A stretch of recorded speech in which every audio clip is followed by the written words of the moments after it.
Good morning বন্ধুরা, কেমন আছো সবাই? আশা করি ভালো আছো। আজকে রিসুর ব্রেকফাস্ট রেসিপি তোমাদের সঙ্গে শেয়ার করতে চলেছি। প্রতিদিন যদিও ওটস খায় না, আজকে ওটস দিয়েই বানাচ্ছি। নিয়ে নিলাম 2 চামচ আর একটু বেশি ওটস, এমনি নর্মাল জলে একটু সিদ্ধ করতে বসিয়ে দিলাম।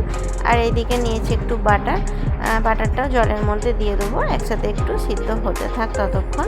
আর অন্যান্য দিনে সুজি কিংবা চিঁড়ে এরকম পাল্টে পাল্টে খাওয়াই, আজকে যদি ওটস খাওয়াচ্ছি তো ভাবলাম তোমাদের সঙ্গে একটু শেয়ার করি।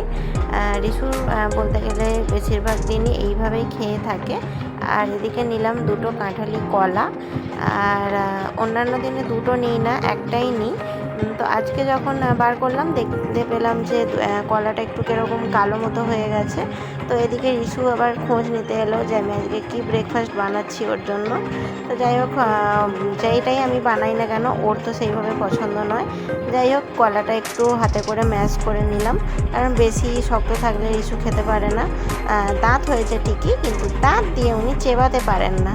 যাই হোক, হয়ে গেছে সিদ্ধ। তো কলাটা ম্যাশ করে নিলাম, ওই কলার ওপরেই ওটসটা নিয়ে নিলাম। এবারে এতে দেবো হচ্ছে ফর্মুলা মিল্ক।